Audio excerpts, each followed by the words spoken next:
Hey there! Ever heard of variables?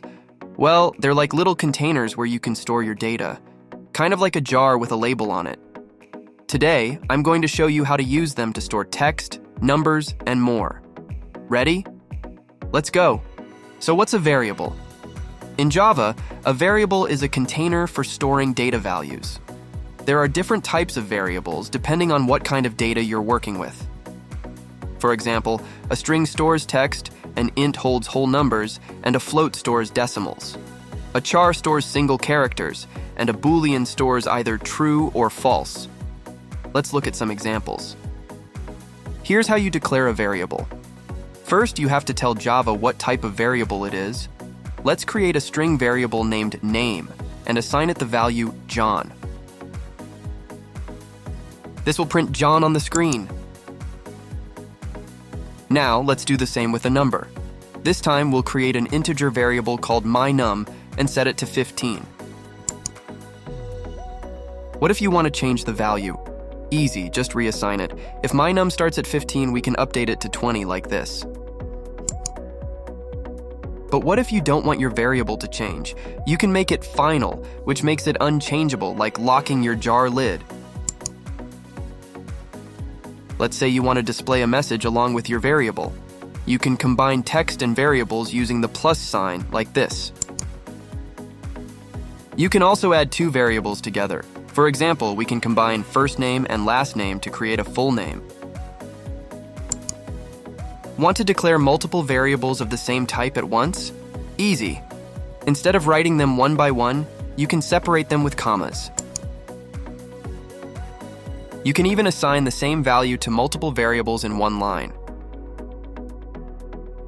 For numeric values, the plus character works as a mathematical operator. Notice that we use int, or integer variables here.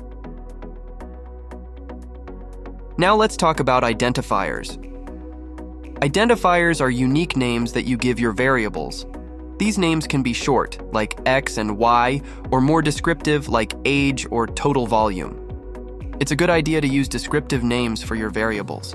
For example, it can be easier to remember what minutes per hour is used for than just m.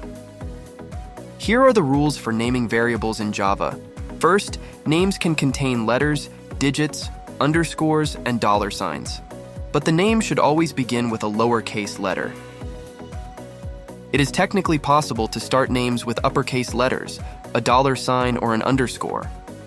But it is not recommended and can make your code harder to read and maintain. Also, remember, Java is case sensitive. So my var with an uppercase v and my var with a lowercase v are treated as two different variables. Finally, you can't use reserved words like int or Boolean as variable names. Here's a real-life example. Imagine you're storing information about a student. We can use different types of variables to store the name, ID, age, fee, and grade. Let's break this down step by step. First, we declare a string variable called student name to store the student's name, and we set it to John Doe.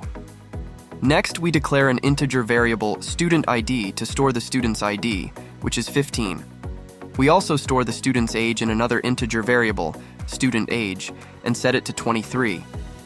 The fee is a decimal, so we use a float variable for student fee, setting it to 75.25. Finally, we store the grade using a char variable called student grade and assign it the value b. Now we can print all this info to the screen.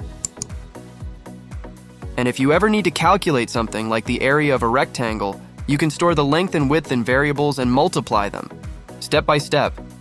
First, we declare an integer variable length and set it to 4. Then we declare another integer width and set it to 6. Now to calculate the area, we multiply length by width and store the result in an integer variable area. Finally, we print the length, width, and the area to the screen. And that's it for Java variables. Now you know how to create, update, and use them in your programs. Thanks for watching. Like and subscribe to get notified about our latest videos. For more coding tips and tricks, keep it locked right here on w3schools.com. Don't forget to try out what you've learned in our interactive editor. Happy coding!